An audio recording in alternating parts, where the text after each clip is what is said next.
이 시간 자리에 모두 일어나셔서 영과 진리로 주일 예배를 하나님께 드리시겠습니다. 찬양 가사는 이 주보에 기록되어 있습니다.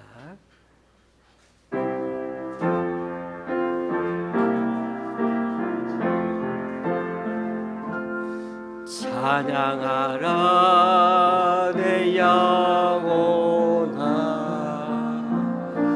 찬양하라 내 영혼아,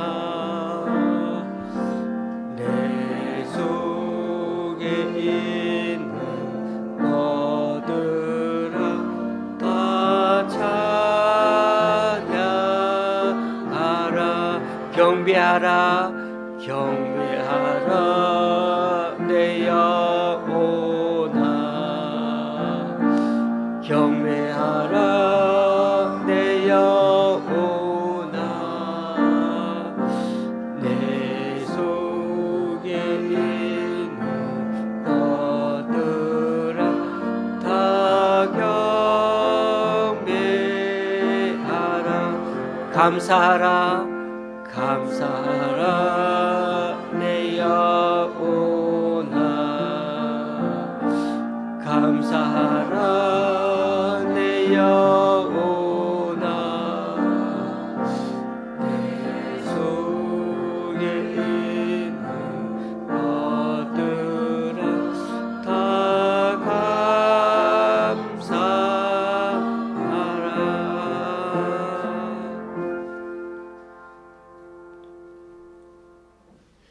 잠시 눈을 감으시고 여호와께서 다스리시니 스스로 권위를 입으셨도다. 여호와께서 능력의 옷을 입으시며 띠를 띠셨으므로 세계도 견고히 서서 흔들리지 아니하는도다. 높이 계신 여호와의 능력은 많은 물소리와 바다의 큰 파도보다 크니이다. 여호와여, 주의 증거들이 매우 확실하고 거룩함이 주의 집에 합당하니 여호와는 영원무궁하시리이다. 아멘. 우리 사도신경 성경책 뒷면에 보면은 앞면인가요? 성경책 앞쪽에 성경책 앞쪽을 보십시오. 성경책 끝풀 바로 다음에 보면은 사도신경이 나옵니다. 허리가 아프신 분들은 앉으셔도 되겠습니다. 허리가 아프신 분들은 앉으셔도 되고요. 우리 사도신경 찾으신 거로 찾으셨을 보고요. 사도신경 천천히 찾으셔야 됩니다. 끝풀에 책 끝풀에 거기 있죠. 사도신경으로 되어 있습니다. 같이 읽도록 하겠습니다. 전능하사 천지를 만드신 하나님 아버지를 내가 믿사오며 그 외아들 우리 주 예수 그리스도를 믿사오니 이는 성령으로 잉태하사 동정녀 마리아에게 나시고 본디오 빌라도에게 고난을 받으사 십자가에 못 박혀 죽으시고 장사한 지 사흘 만에 죽은 자 가운데서 다시 살아나시며 하늘에 오르사 전능하신 하나님 우편에 앉아 계시다가 저리로서 산자와 죽은 자를 심판하러 오시리라. 성령을 믿사오며 거룩한 공회와 성도가 서로 교통하는 것과 죄를 사하여 주시는 것과 몸이 다시 사는 것과 영원히 사는 것을 믿사옵나이다. 아멘. 자리에 앉으셔도 되겠습니다. 자리에 앉으셔서 우리 찬송가 6장입니다. 찬송 성경책 뒷면에 보면 찬송 노래에 6이라고 적혀 있습니다. 6장.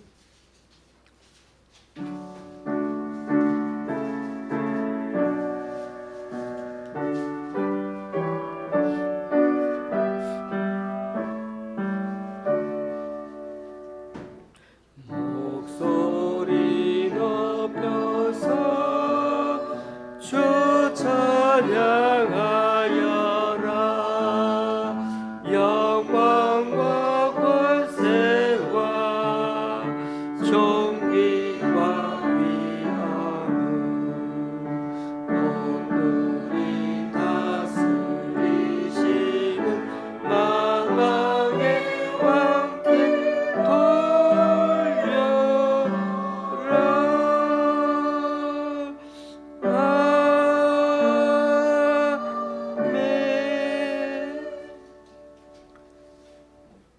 예배 시간에는 찾는 곳이 좀 많긴 합니다만 우리 교동문 22번입니다. 이번에는 성경책 뒷면에 보시면은 교동문이라고 찬송가 뒤쪽에 있습니다.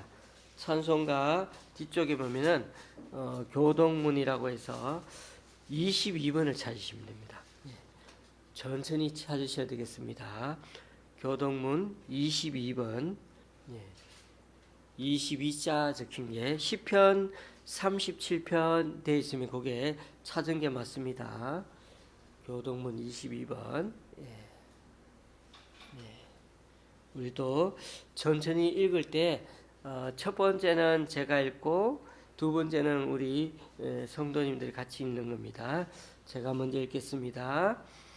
악을 행하는 자들 때문에 불평하지 말며 불의를 행하는 자들을 시기하지 말지어다. 그들은 풀과 같이 속히 배임을 당할 것이며 푸른 채소같이 쇠잔할 것임이로다. 여호와를 의뢰하고 선을 행하라. 땅에 머무는 동안 그의 성실을 먹을거리로 삼을지어다. 또 여호와를 기뻐하라. 그가 내 마음의 소원을 내게 이루어 주시리로다.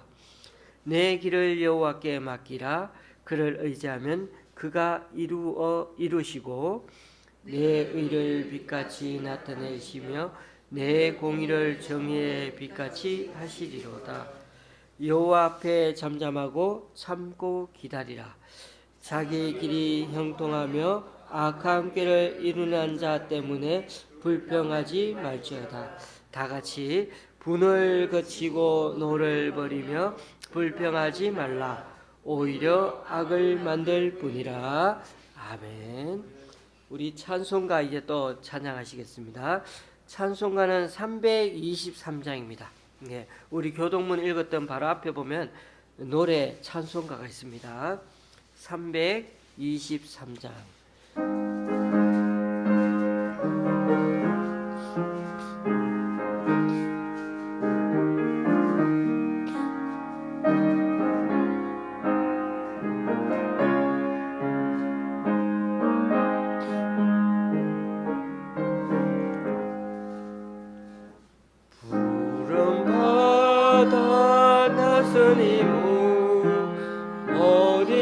어디든지 가오리다. 괴로우나 즐거우나 주만 따라가오리니 어느 누가 막으리까. 주민들 막으리까. 어느 막으리까.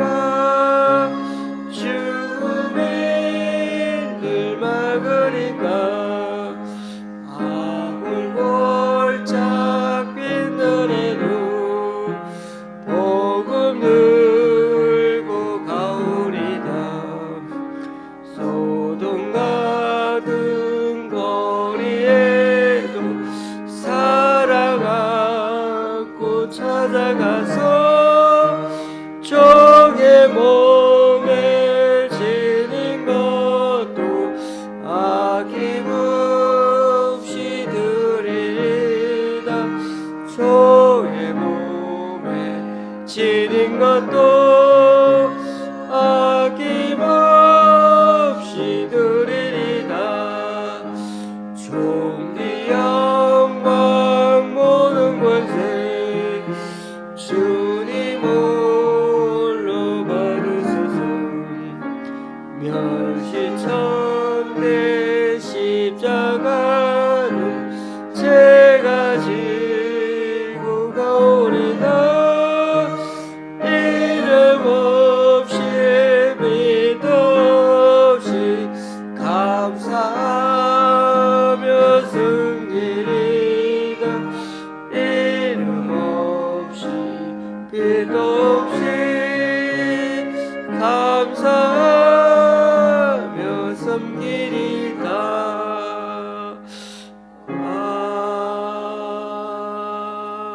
아멘.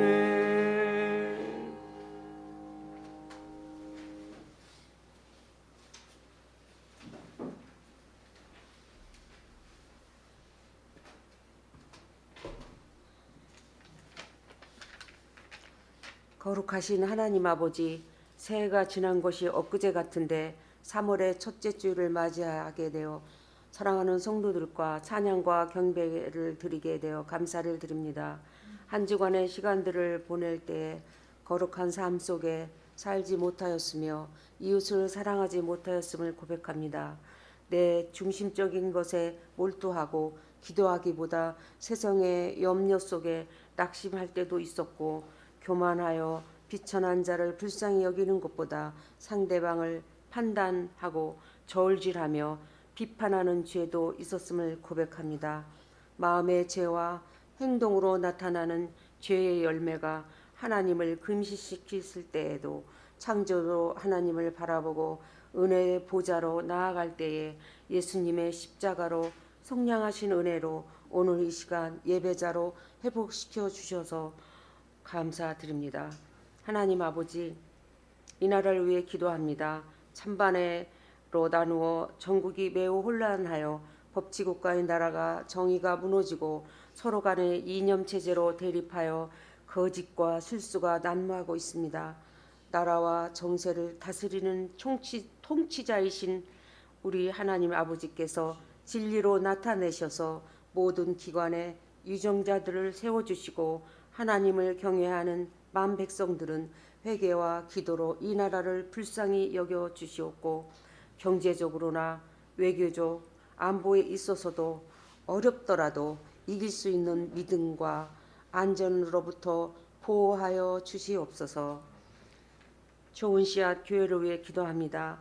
누가복음을 통해 이 땅에 복음의 빛으로 오신 것과 수요 성경 공부 요한복음을 통하여 예수님이 우리 각자의 마음속에 성령으로 친히 구원하여 주신 은혜의 말씀을 배우고 확신한 믿음 위에 굳게 서게 하옵소서. 말씀 전하시는 목사님 성령 충만으로 붙들어 주시옵고, 전도사님도 영육간 강건하여 주의 일에 섬기는 데 충만하게 하옵소서.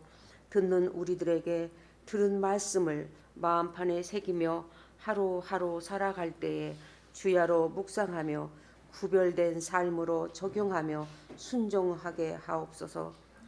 너희가 내 안에 거하고 내 말이 너희 안에 거하며 무엇이든지 원하는 대로 구하라고 하신 말씀처럼 병원에 계신 성도들을 기도합니다. 먼저 강춘자 권사님을 회복시켜 주시옵고, 이전보다 주님을 새롭게 섬기게 하여 주시옵소서. 제주도에 계신 허여순 모친도 소중한 시간들을 믿음 잃지 않고 주님께 향한 마음 평안을 주시옵소서.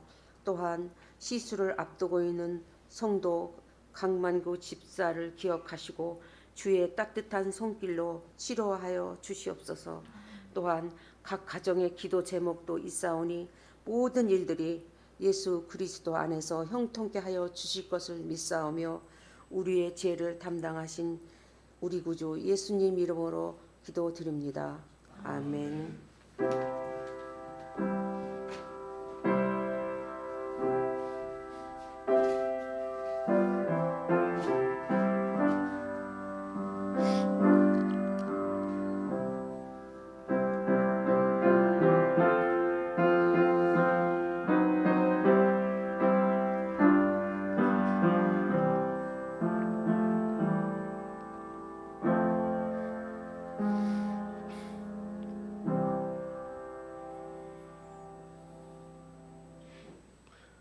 오늘 우리에게 주시는 하나님의 말씀은 누가복음 8장 4절에서 15절까지입니다. 제가 가지고 있는 성경은 신약 성경 103쪽입니다. 우리 성경은 구약이 있고 신약이 있는데 뒷부분이 신약입니다. 신약 성경 103쪽에 있습니다. 누가복음 8장 4절에서 15절인데 옆에 이렇게 인덱스로 되어 있는데 눅자라고 되어 있는 데가 누가복음에 있는 자리인데, 누가복음 8장 천천히 찾으시겠습니다.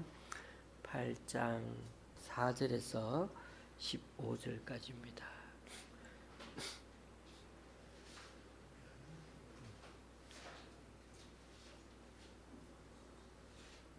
누가복음 천천히 찾으셔야 되겠습니다. 누가복음 8장 4절.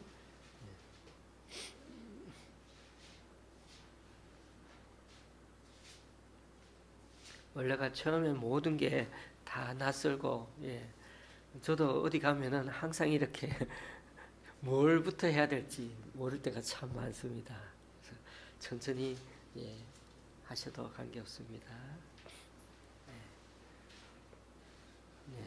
8장 4절 있는데 15절까지인데 제가 교동문 한 것처럼 제가 먼저 읽고 우리 교우님도 읽고 이렇게 차례대로 15절까지 또 해보겠습니다. 제가 4절부터 읽습니다.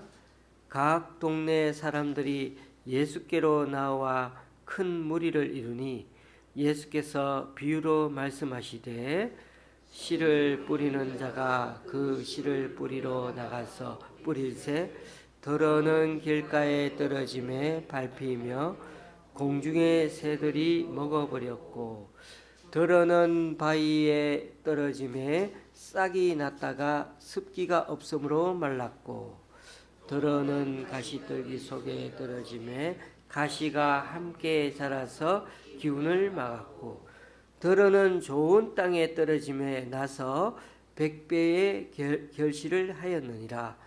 이 말씀을 하시고 외치시되 들을 귀 있는 자는 들을지어다. 제자들이 이 비유의 뜻을 물으니 이르시되 하나님 나라의 비밀을 아는 것이 너희에게는 허락되었으나 다른 사람에게는 비유로 하나니 이는 그들로 보아도 보지 못하고 들어도 깨닫지 못하게 하려 함이라. 이 비유는 이러하니라. 신은 하나님의 말씀이요 길가에 있다는 것은 말씀을 들은 자니 이에 마귀가 가서 그들이 믿어 구원을 얻지 못하게 하려고 말씀을 그 마음에서 빼앗는 것이요 바위 위에 있다는 것은 말씀을 들을 때 기쁨으로 받으나 뿌리가 없어 잠깐 믿다가 시련을 당할 때 배반하는 자요 가시떨기에 떨어졌다는 것은 말씀을 들은 자이나 지내는 중 이생의 염려와 재물과 향락의 기운이 막혀 온전히 결실하지 못하는 자요 좋은 땅에 있다는 것은 착하고 좋은 마음으로 말씀을 듣고 지키어 인내로 결실하는 자니라. 아멘.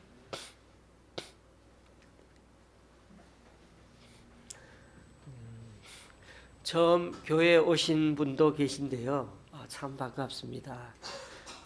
교회는 하나님의 아들 되신 예수 그리스도가 인간을 구원하려고 오셨다는 것을 믿는 사람들이 모인 곳이 교회입니다.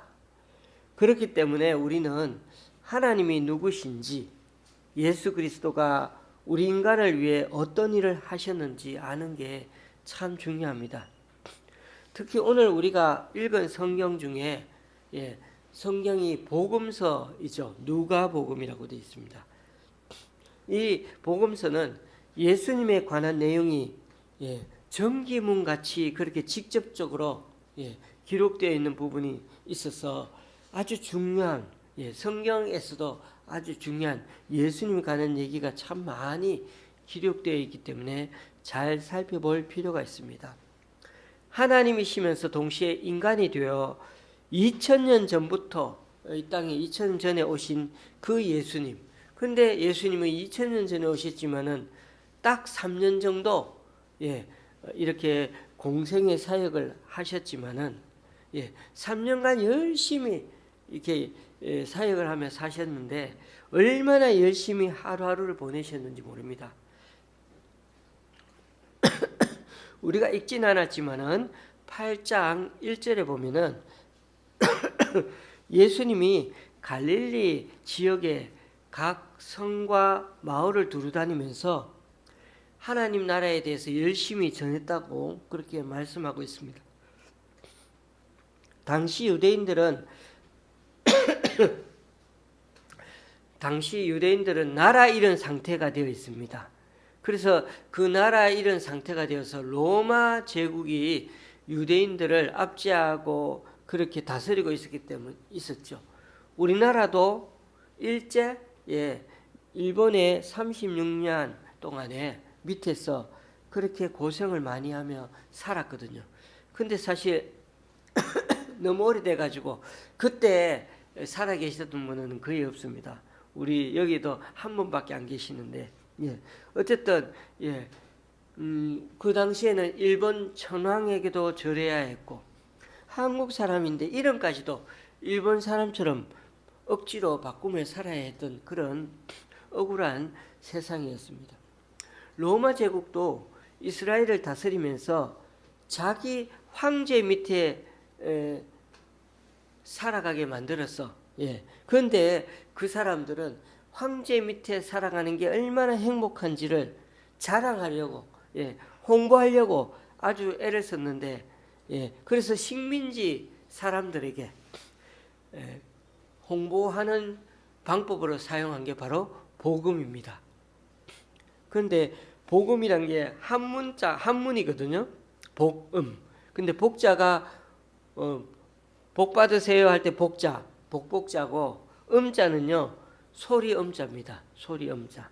그래서 기쁜 소식, 복 받는 소식, 복된 소식, 좋은 소식, 영어로 말하면 굿뉴스죠, 그죠? 그렇게 아주 좋은 소식이 뭐냐면 황제가 너희들 다스리는 게 얼마나 행복하냐, 그러면서 그런 여러 가지 좋은 얘기들만 막 이렇게 얘기해 주는 겁니다. 그래서 좀 라틴어로 좀 막 하는 말이 팍스 로마나라는 말을 쓰죠. 팍스 로마나. 영어로 말하면 뭐죠? 피스라는 거죠. 평화. 로마인이 주는 평화라는 거예요. 그래서 로마의 평화를 막 외쳐댄 거예요. 그러니까 황제가 다스리는 이 제국은 언제나 평화롭다, 그런 뜻을 내포해 가지고 얘기를 했던 것입니다. 그러나 여러분, 당시에 가나안 땅 그 팔레스타인에서 사는 사람들은 사실 결코 행복하지가 않았습니다. 그냥 우리가 일본 제국 밑에 살아간다고 생각하면 되는 것이죠. 안 그래도 세는 얼마나 많은지, 세를 너무 많이 내야 되는 거예요. 그러다 보니까 심지어 인두세, 토지세, 직접세 뭐 이런 세들도 많은데다가 물건을 팔면은 물건 파는 간접세도 다 내야 되고요. 관세, 수수료 이런 걸 다 내야 됩니다. 또 로마가 부르면은 언제 붙잡혀 가가지고 강제 노동을 해야 됩니다. 그러니 얼마나 참 불공평한 세상이었는지 모릅니다. 그러다 보니 잘 사는 사람보다 많은 사람들이 소농, 소작인, 상인, 날품팔이, 어부, 목동, 과부, 고아, 심지어 창녀, 거지, 또 어떤 사람들은 강도로 그렇게 전락하며 살아가는 사람들이 많이 있었다는 겁니다. 예수님의 제자들이 왜 이렇게 예수님을 다 모든 걸 버리고, 집도 버리고 뭐 자식도 버리고 모든 걸 다 버리고 예수님을 전부 12명이 따라다니기 시작했을까요? 힘들고 어려운 사람들이 새로운 세상 한번 만들어 보겠다고, 예수님이 한번 하나님 나라 만들겠다고 하시니까 거기에 귀가 솔깃 해가지고 하나님 나라 운동을 하겠다, 새 세상을 한번 만들어 보자, 이렇게 해서 사람들이 따라다니기 시작했던 겁니다. 예수님은 당시 그 지배 체제에 속한 잘난 사람들, 귀족들, 힘센 사람들, 돈 있는 사람들 중심으로 새 세상을 만든 게 아니고요, 오히려 주변부에서 고생하고 힘들고 조금 전에 말씀드린 여러 가지 그런 약자들, 힘든 사람들을 중심으로 새 세상인 하나님 나라를 한번 세워가겠다고 그렇게 말씀하셨던 것입니다. 그런 여러분, 이 세상에 사람들이 막 힘들게 어렵게 사는 사람들이 예수님이 이 땅에 오셨는데 하나님 나라 만들겠다니 얼마나 귀가 솔깃했겠습니까? 저 로마 제국 무너뜨리고 좋은 세상 만들겠다고요? 응? 그러나 예수님은 이 땅에 오셔서 로마 제국처럼 강력한 무기와 군대로 다스리는 그런 나라가 아니었죠. 모두가 서로를 귀히 여기고 존중하고 힘으로 눌러 지배하는 나라가 아니라 섬기고 돌보고 또 사랑하는 그런 것들이 더 큰 가치인 그런 세상을 꿈꾸면서 사람들에게 그렇게 꿈과 희망을 심어주었던 것입니다. 하지만 여러분, 언제나 이런 꿈은 어떻습니까? 이상적이긴 하지만은 그리 현실적이지는 않은 것처럼 보입니다. 모두가 바라는 나라이지만은 현실적인 난관과 문제가 얼마나 많은지 너무나 힘든 거죠. 그래서 예수님은 오늘 씨앗 얘기를 하면서 하나님 나라를 이루어가는 데 있어서 여러 가지 난관도 있고 어려움도 많이 있을 테지만은 그 중에 가장 중요한 요소가 바로 하나님의 말씀이라는 것을 강조하고 알려주기 위해서 오늘 씨앗 얘기를 하고 있습니다. 한 농부가 들판에 나가서 씨앗을 막 열심히 뿌립니다. 그런데 그 이스라엘은 우리나라처럼 벼 농사를 한 게 아니죠. 벼를 뿌린 게 아니고 밀이싹이 나오도록 밀을 먹고 살기 때문에 빵을 먹고 살죠. 우린 밥을 먹고 살지만 그 사람들은 빵을 먹고 살죠. 그래서 밀이싹 종자 씨앗을 열심히 뿌렸는데요. 왜 농부가 땅을 개간한 곳에다가 씨앗을 뿌려야 당연하지 않겠습니까? 그죠? 땅을 먼저 개간하고 뿌려야 되잖아요. 그런데 오늘 여기 보니까 땅을 개간하고 뿌리지 않는 것 같아요. 그렇기 때문에 어떻게 보면 이 비유는 예수님식의 비유이기 때문에 예수님식으로 이 비유를 이해하고 받아들여야 돼요. 그래서 당시 이스라엘에서 사용하는 비유, 예수님이 사람들에게 어떤가 얘기할 때 비유를 사용할 때가 많이 있는데 예수님도 39번 비유를 성경에서 얘기했는데 이 비유가 무언가 설명하기 위해서 사용하는 방법이기도 하지만은 한편으로는 이 비유를 말하면 어떻게 됩니까? 해설해 주지 않으면은 오히려 비유는 수수께끼 같은 게 되는 거예요. 그래서 오늘 이 제자들도 예수님이 비유를 막 얘기했어요. 그랬더니 사람들과 제자들도 잘 이해가 안 됐어요. 그래서 제자들이 자기들끼리만 있을 때 예수님께 살짝 물어봤어요. 예수님, 이 비유가 무슨 뜻입니까? 네 가지 그 씨 뿌리는 비유가 무슨 뜻입니까? 이렇게 물어봤죠. 그런데 예수님은 잘 이해 못하는 것들을 얘기하는 이유가 비유를 얘기하는 이유가 이 비유를 통해서 잘 알아듣지 못하는 사람은 더 못 알아듣게 하고 하나님 나라에 대한 소망을 가지려고 하는 사람들에게는 이 비유를 해설해 줌으로 인해 가지고 이 사람들이 더 주님의 뜻을 깨달아갈 수 있도록 하기 위해서 이 비유를 알려주셨습니다. 그런데 이 예수님은 하나님 나라에 관해서 얘기할 때 일부러 이런 비유의 방식을, 그래서 하나님 나라의 비밀을 알려준다고 얘기했죠. 비밀을 알게 되면 그 사람은 하나님 나라에 가까이 온 사람이고요. 하나님 나라의 비유를 깨닫지 못하고 들으려 생각하지 않는 사람은 그 사람은 오히려 더 비유 통해서 수수께끼 같아서 더 멀어질 수가 있다는 것입니다. 오늘 비유에 보면 농부는 씨를 심기에 좋은 땅에만 뿌리지 않고 길가에도 뿌렸던 거죠. 그러니까 길가에 떨어졌죠. 바위 위에도 그 씨는 떨어지고요. 돌들이 많은 곳에도 떨어지고 가시 덤불이 많은 땅에도 떨어지고 있습니다. 그리고 좋은 땅이 있는데도 떨어지게 되고요. 그러다 보니 길가에 떨어진 씨는 어떻습니까? 길가니까 사람이 맨날 이렇게 밟고 지나다녔으니 땅이 어떨까요? 맨들맨들하고 번질번질 그래서 단단해졌죠. 그래서 이 씨가 이렇게 깊이 내려갈 수가 없는 것입니다.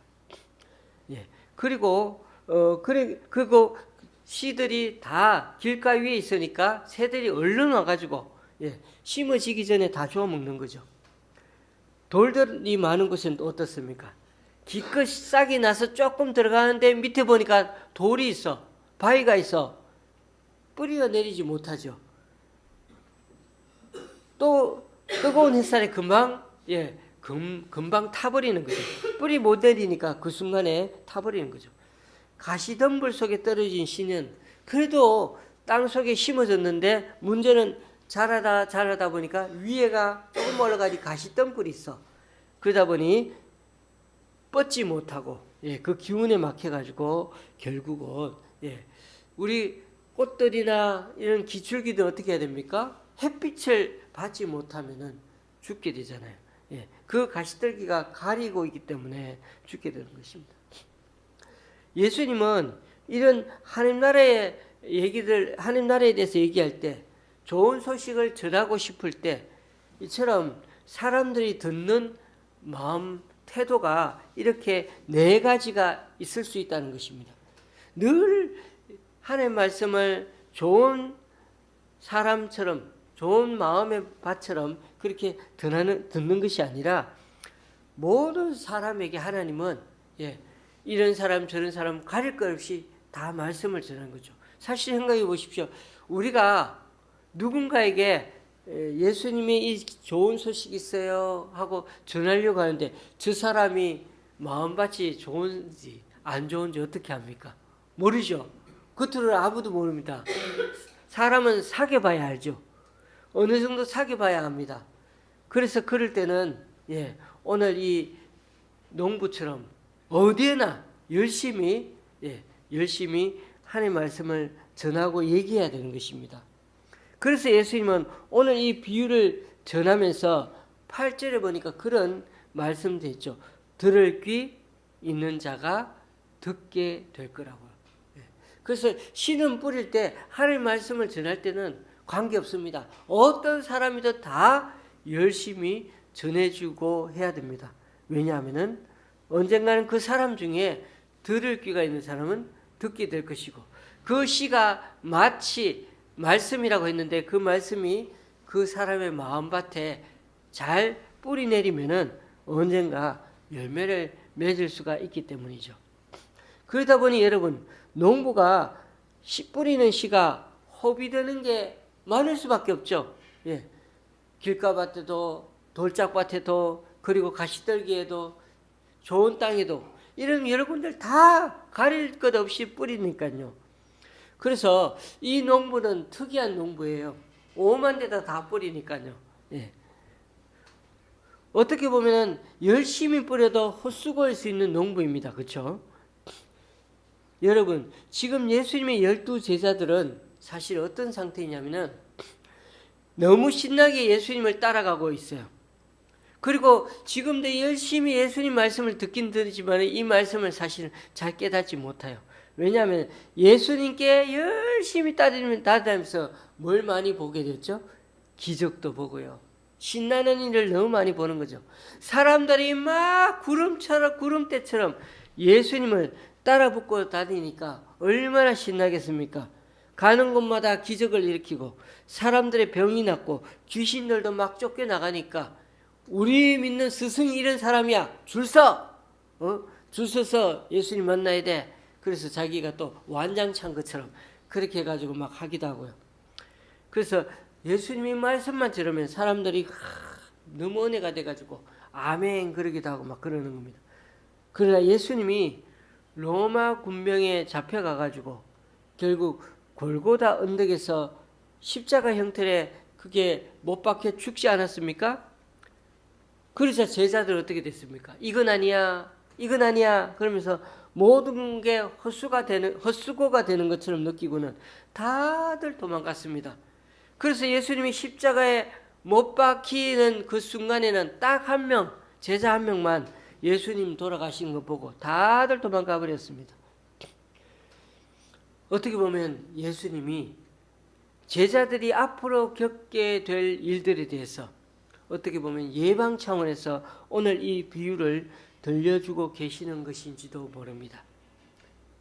예수님이 돌아가셨을 때 모두 실망하고 두려워하고, 예? 그래서 자신들의 스승이 못 박혔는데도 아무도 나와보지도 않는 그런 절망 그 자체가 얼마나 심했는지 모릅니다. 여러분, 사람 사는 인생도 때로 그런 것 같지 않습니까? 여기에 20대 청년도 있지만은 오늘 또 새로 오신 분들 보니까 30대도 계시고 40대도 계십니다만은, 예. 그리고 또 더 많은 분은 2배로 인생을 사신 80 넘은 분도 계십니다. 우리가 여기까지 살아오면서 저와 여러분들 삶에 정말 만족이 있습니까? 만족함이 있으십니까? 내가 지금까지 뭐하고 살았나? 그런 생각이 들 때는 또 있지 않습니까? 저도 참 한숨을 쉴 때가 가끔 있습니다. 내가 뭐 했지? 어떨 때는 뭐 그렇잖아요. 우리가 젊을 때는 한때는 잘 나갔는데 지금은 뭘 하지? 뭐 이런 생각들을 할 때가 많지 않습니까? 남들처럼 때로는 돈을 좀 어느 정도 막 벌고 편안하게 살다가도 지금은 내가 왜 요 모양 요 꼴이지? 그런 생각을 할 때가 있는 것이죠. 또렷이 뭔가 업적을 이루는 것도 아니고, 응? 그저 그렇게 지금도 내가 살아가니까, 야, 내가 지금 현재 있는 모습이 왜 여기까지 이렇게 되어버렸지 하는 생각들을 나도 모르게 할 때가 있는 것입니다. 저와 여러분의 출생지가 아마 서울이 아닌 경우도 있을 것입니다. 태어나고 자란 것은 분명 다른 곳이었는데, 그죠? 지금은 다들 여기 예배 드리는 이것이 서울에 살고 있지 않습니까? 어떨 때는 너무 힘들고 방황해서, 절망해서 정말 막 죽고 싶을 때도 있지 않았습니까? 어떤 분은 대출금을 갚지 못해 은행이나 제3 금융권 같은데, 예, 실제로 협박을 받은 분도 계실지 모릅니다. 다른 사람은 주식도 하고 땅도 사고 자녀들도 좋은 대학 보내고 저렇게 잘 사는데 나는 왜 이럴까? 예, 가끔 저도 그런 제 주변의 친구들 보면은 이런 말 하면 안 되지만 좀 배가 아픕니다. 좀 부러운 마음이 들 때가 많습니다. 그게 인간이지 않을까요? 그런 거 보면 사람이 참 약한 겁니다.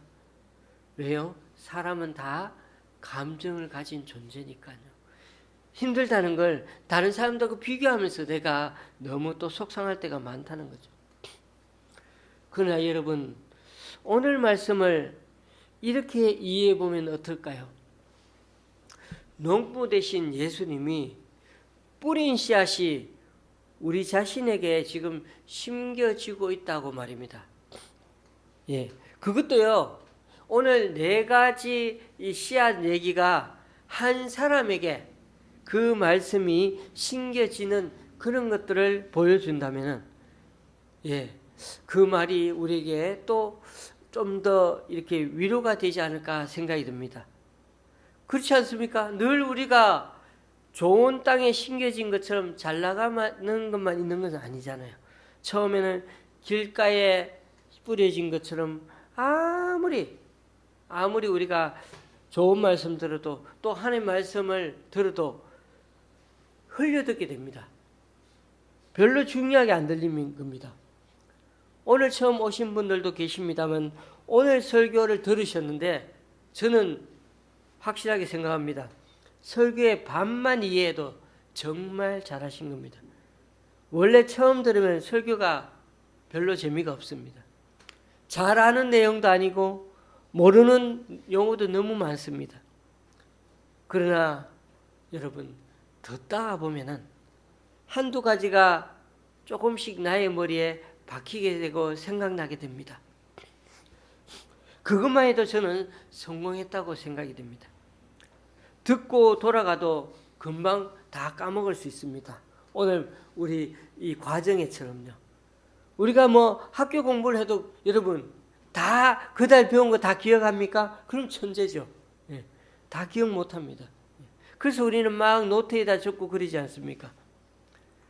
말씀의 씨앗이 우리 마음밭에 마음 땅에 심겨지기 전에는 다른 생각 때문에 금세 잊어버리는 겁니다. 그래서 신겨지기 전까지는 돌들이 있는 곳도 있고요. 또 가시떨기 있는 곳 떨어지는 것도 있고요. 뭐 차이는 있지만은 조금 신겨지다가 나중에 또 훅 사라지고 힘든 일이 있으면 훅 사라지고 때로는 세상 유혹에 쏠려가지고 에이 이거보다는 저기 낫지 이렇게 오래 버티지 못하는 일들이 많다는 겁니다. 그런데 여러분 이런 네 가지 마음밭을 한 사람에게 일어나는 점진적인 과정으로 보면 어떨까요? 사실 그렇죠. 이 세상은 늘 결과로만 보는 거 아닙니까? 결과만 30배, 60배, 100배 그렇게 되는 건 뭐죠? 회사에 가든 사회에서는 무조건 투자한 만큼이 아니죠. 최소한 2배, 3배 정도 나와야 급료도 죽고 뭐 그렇게 매출을 올려야 그렇게 먹고 살지 않습니까?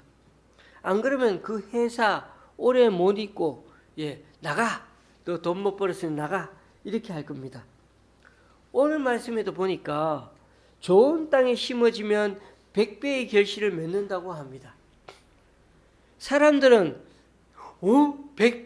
100배의 숫자만 보고 달리기만 하죠. 그래서 제가 아는 분들도 보면 항상 로또 복권을 일주일에 한 번 산다고 그러거든요. 일주일에 복권 하나 사는 거. 왜요? 그 복권 뭐 10,000원, 20,000원 이거 보는 거 아니죠.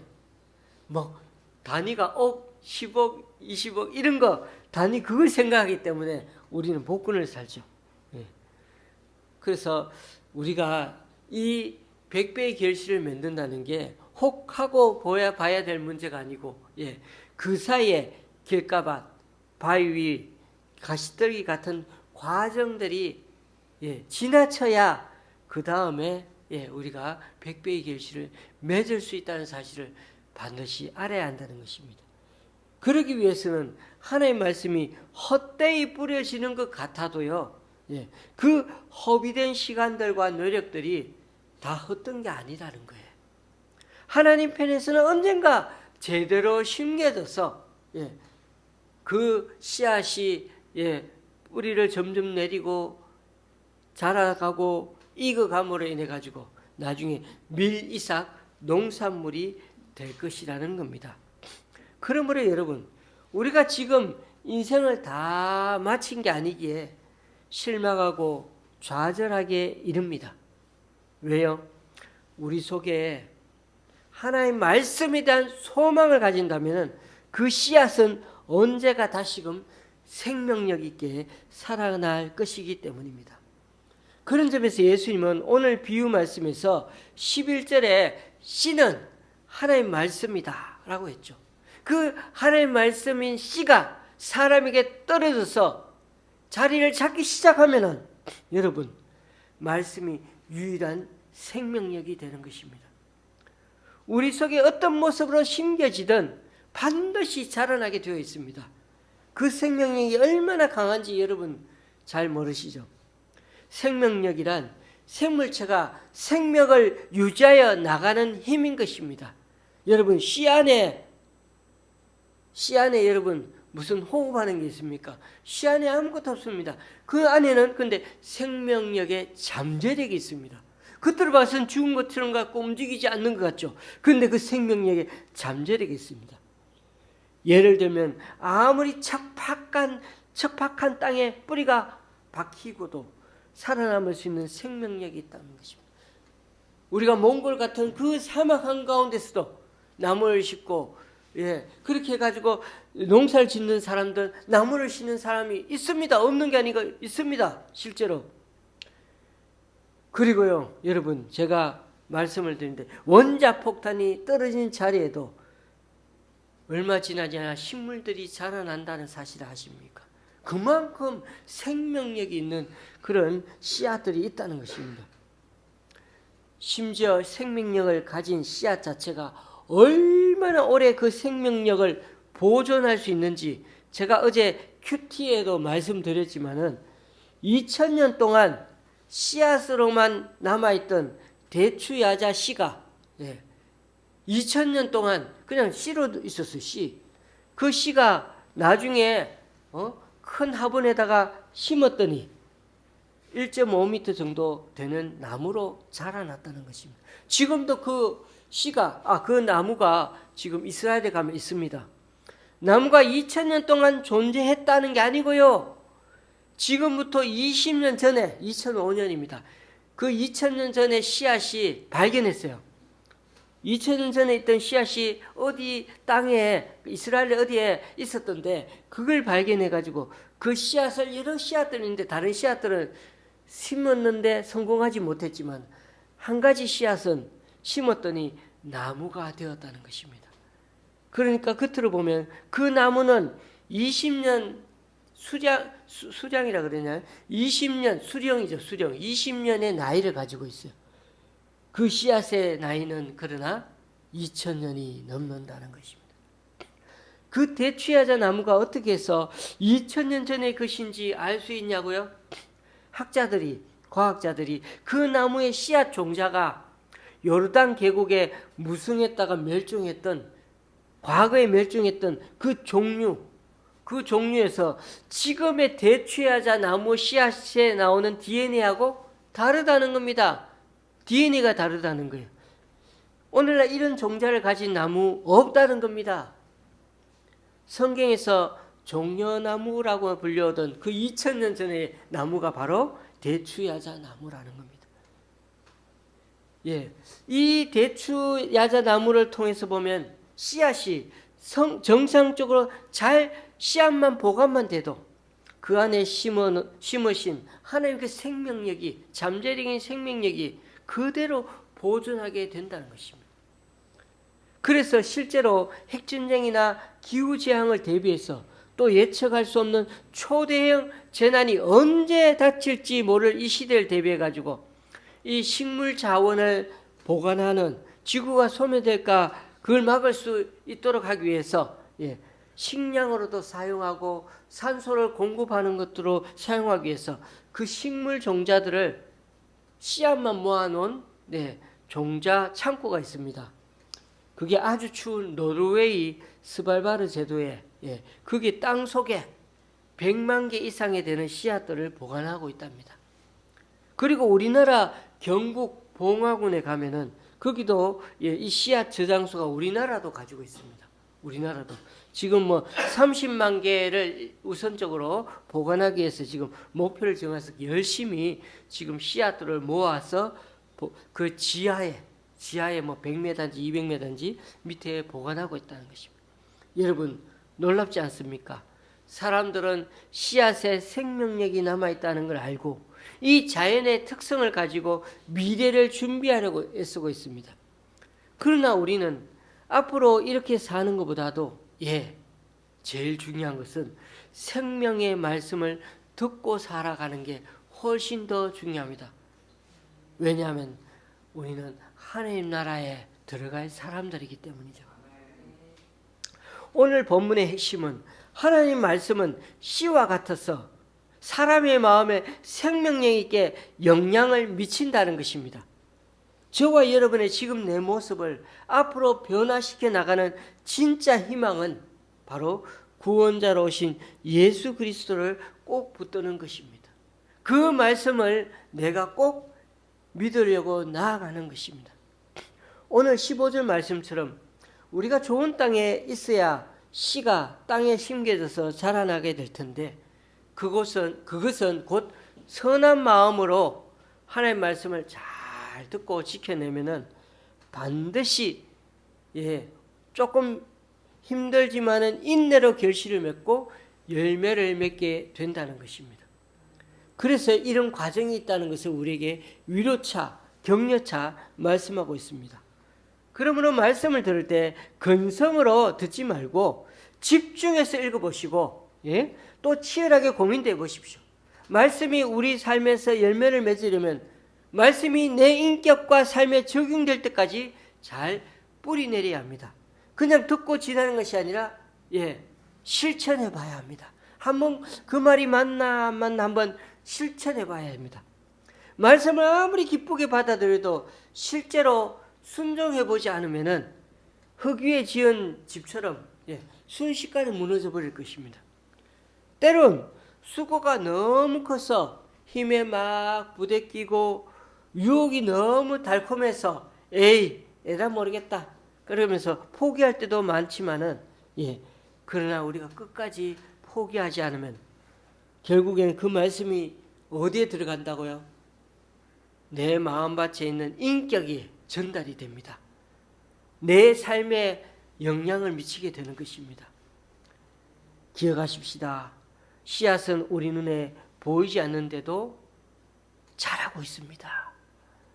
아무리 세상이 매섭게 우리 인생을 몰아쳐도요, 하나님 뜻을 이길 힘은 세상에 없습니다. 하늘은 때때로 폭우를 쏟아 가던 길을, 우리가 가던 인생길을 막고 멈추게 하기도 하고 다리를 꺼내서 또 되돌아가게 만들지도 모릅니다. 그러나 금방 말씀드린 하나님의 말씀은 씨앗이 되어서 우리에게 안장되면은 그 생명력은 여전히 보이지 않지만 남아있는 것을 저와 여러분이 부디 기억하시고, 오늘 말씀처럼 하나님의 말씀이 씨앗이 이제는 처음 시작되는 자리에서 길가밭이라도 괜찮습니다. 돌짝밭이라도 괜찮습니다. 가시떨기밭이라도 괜찮습니다. 언젠가는 정말 좋은 땅에 있는 것처럼 하나님의 말씀을 스폰지처럼 받아들일 줄 믿습니다. 이 말씀대로 저와 여러분이 놀라운 하나님 축복을 누리는 이번 한 주간이 되시기를 주님의 이름으로 축원합니다. 기도하시겠습니다. 주님, 우리가 실망하지 않고 계속 말씀대로 살라고 이렇게 씨 뿌리는 비유를 들려주셔서 감사드립니다. 예수님 당시만 해도 너무나 압도적인 힘으로 세상을 호령하고 다스렸던 로마 제국 같은 존재는 이 세상에 사라졌지만 여전히 우리를 위협하는 세상의 힘과 유혹이 얼마나 많은지 모릅니다. 지금 우리들 중에는 지금 여기까지 오면서 별로 희망을 두고 싶지 않은 분도 있겠지만 오늘 말씀을 우리 인생의 과정으로 보고 우리 마음에 하나님의 말씀으로 심겨지면 그 생명력으로 다시금 소망을 일으켜 가질 수 있음에 이 소망이 우리에게 힘이 되고 능력이 돼서 주님 앞으로 나아가는 계기가 되게 하여 주옵소서. 해가 넘어가 버린 땅에는 스산만 바라보고 그렇게 아무 소용없이 터덜터덜 걸어갈 수도 있겠지만은 다시금 우리가 몸을 일으켜 동쪽을 계속해서 바라보고 있다면은 조금 있으면 해가 뜨는 여명을 맞을 수 있는 인생이기도 하기에 우리 오늘 다시 한번 주님의 구원의 주님을 붙들고 오늘도 씨를 뿌리러 나가는 심정으로 살아가는 우리 각자가 되게 하여 주시옵소서. 예수님의 이름으로 기도드립니다. 아멘. 우리 찬송가 성경책 성경 말씀 뒤쪽이죠. 찬송가 546장입니다. 546장 546 찬송가가 546장입니다. 천천히 찾으셔야 되겠습니다. 546장입니다.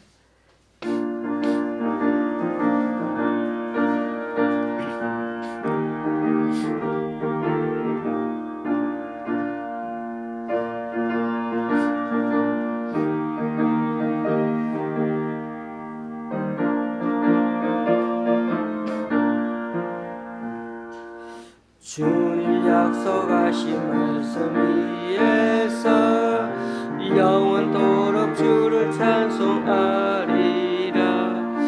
소리 높여 주께 영광 돌리며 약속 믿고 굳게 서리라. 굳게 서리 영원하신 말씀 위에 굳게 서리.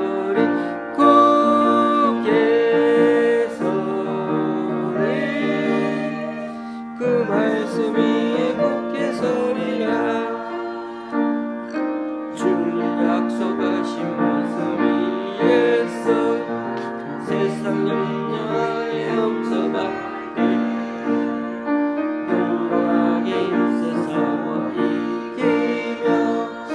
약속 믿고 굳게 서리라. 굳게 서리 영원하신 말씀이 굳게 서리 굳게 서리 그 말씀이 굳게 서리라.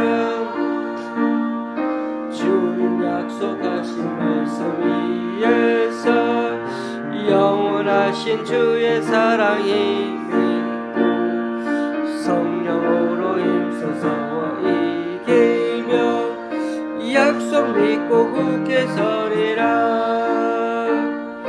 굳게 서리 영원하신 약속이 굳게 서리 굳게 서리 그 말씀이 굳게 서리라. 주님 약속하신 말씀 위에서 성령 인도하는 대로 행하며 주님 품에 항상 심어르며 약속 믿고 굳게 서리라. 굳게 서리 영원하신 말씀이 굳게 서리 굳게 서리 그 말씀이 굳게 서리라. 이제 다 같이 일어나셔서 하나님께 예물을 봉헌하시겠습니다. 찬양 가사가 주보에 또 나와 있습니다. 예물 봉헌이라는 곳에 보면 가사가 있습니다.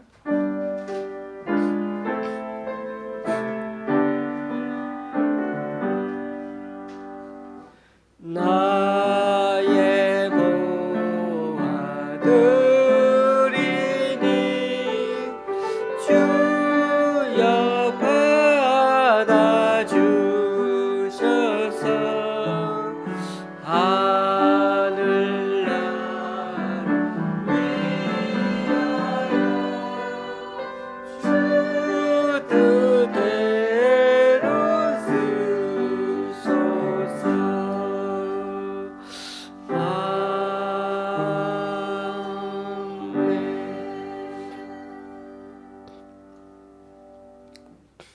주님, 오늘 이 시간 주님 앞에 나와 각자 이런 모양으로 드린 헌금들 기뻐 받아주시고 쓰이는 곳마다 귀한 결실 맺을 수 있도록 크신 은총으로 덧입혀 주옵소서. 오늘도 6분의 주일 헌금과 1분의 11조와 1분의 감사헌금을 주님께 올려드립니다.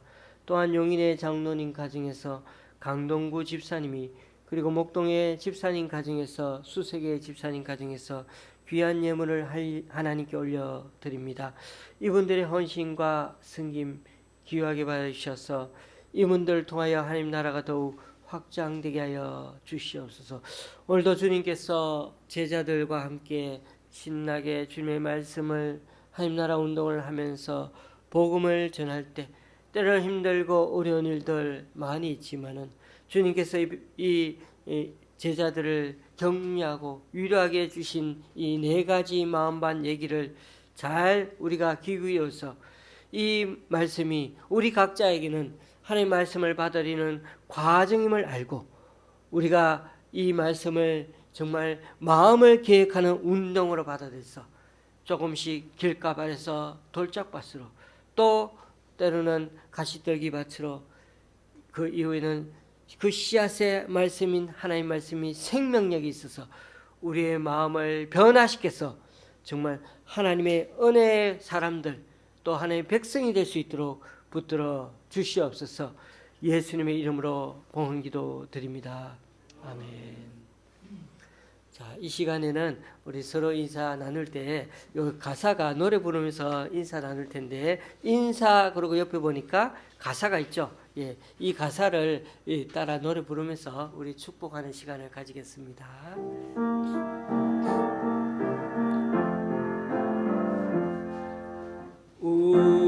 우리에게 향하신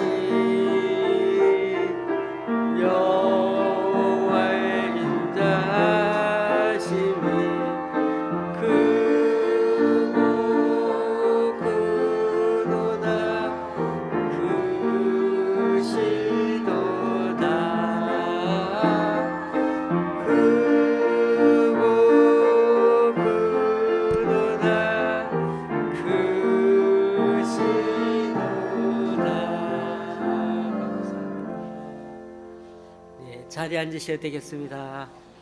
처음에는 낯설고 조금 저도 이제 약간 부끄러울 때도 있는데 우리는 또 이제 앞으로 알아가면은 우리 자연스럽게 또 인사를 나눌 수 있으리라 봅니다. 특별한 교회 소식은 없지만은 우리 여러 아프신 분들이 계십니다. 기도 중에도 나왔지만은 강순자 권사님, 또 제주도에 계신 호유순 성도를 위해서도 기도해 주시고요.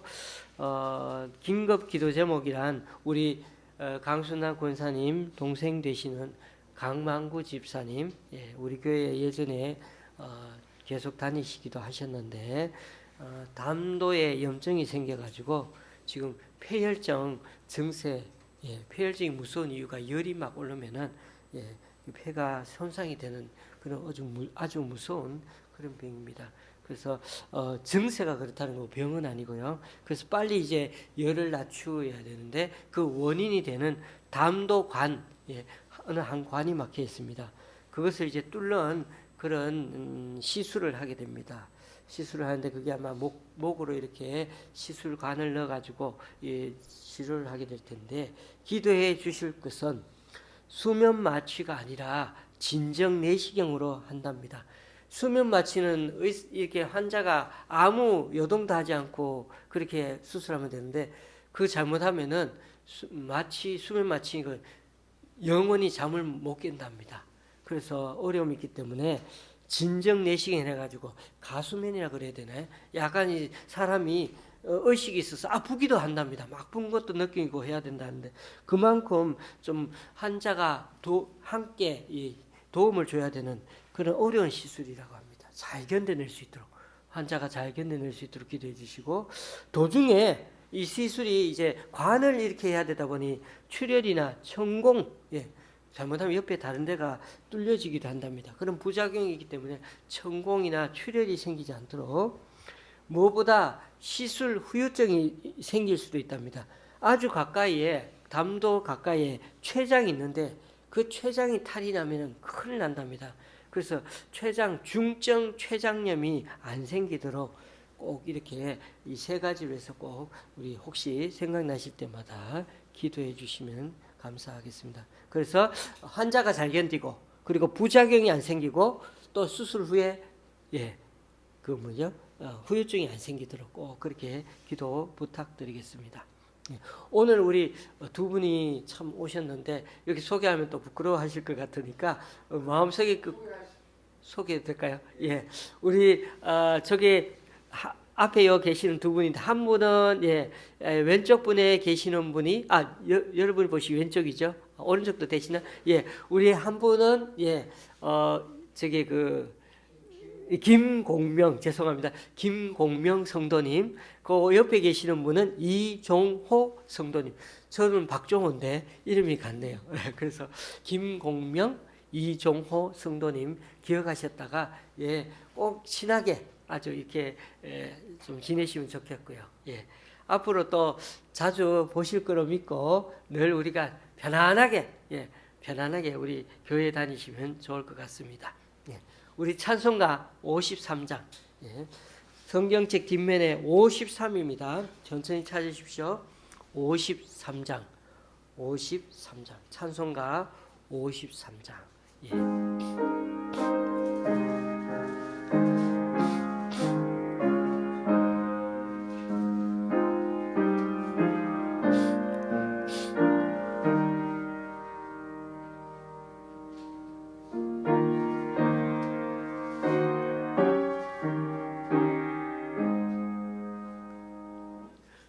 성전을 떠나가기 전 머리를 숙일 때 주께서 함께 되시니 복 내려 주소서.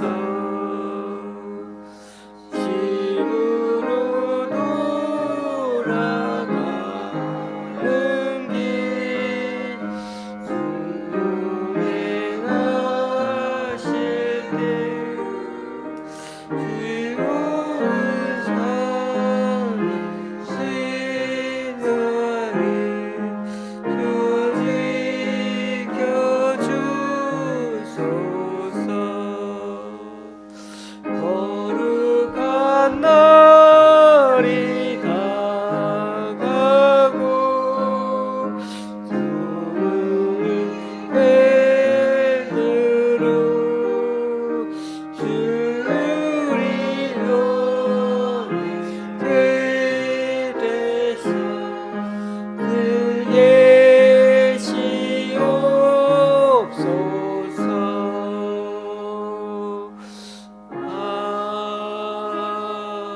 우리 주 예수 그리스도의 은혜와 하나님 아버지의 크신 사랑과 성령님의 교통하심이 이 땅에 구원자로 오셔서 새로운 나라, 하나님 나라에 대한 소망을 우리가 그 주님을 붙들고 살아가되 그 주님의 말씀이 씨앗처럼 우리 마음밭에 잘 심겨지고 자라나서 새롭게 다시금 한 주간도 힘차게 살아가고자 결단하기 원하는 여기 모인 우리 좋은 시학교의 성도님들과 그 가정 위에, 병원에 계신 우리 강춘자 권사님과 허유순 성도님 위에, 내일 또 대시술을 해야 되던 우리 강만구 집사님 위에, 그리고 새로이 이렇게 주님 앞에 새로운 삶을 살아가고자 결단하는 우리 이종호 또 김공명 성도님 위에, 여러 사정으로 교회에 나오지 못하는 성도님 위에